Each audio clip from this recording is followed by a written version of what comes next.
Greenland দখলের বিরুদ্ধে অবস্থান নেয় যুক্তরাজ্য, জার্মানি ও ফ্রান্স সহ ইউরোপের ৮টি দেশের উপর 10% শুল্ক আরোপের ঘোষণা দিয়েছেন যুক্তরাষ্ট্রের প্রেসিডেন্ট ডোনাল্ড ট্রাম্প। নতুন এই শুল্ক আগামী ১ ফেব্রুয়ারি থেকে কার্যকর হবে। স্থানীয় সময় শনিবার নিজের মালিকানাধীন সামাজিক যোগাযোগ মাধ্যম ট্রুথ সোশ্যালে এক পোস্টে তিনি এই শুল্কারোপের ঘোষণা দেন।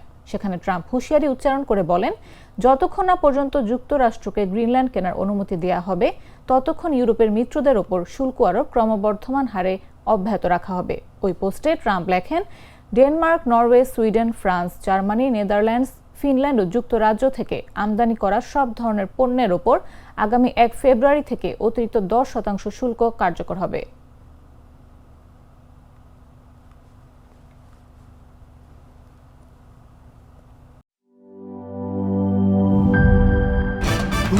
ভয় পাস না, এটা কসমিক ডোজ। শব্দের আরেক নাম কসমিক ডোর। এর ওয়াল থিকনেস ও রিপ থিকনেস বেশি থাকায় এটাকে 50 বছরেরও বেশি। কসমিক ডোর, নিশ্চিন্তে 50 বছর।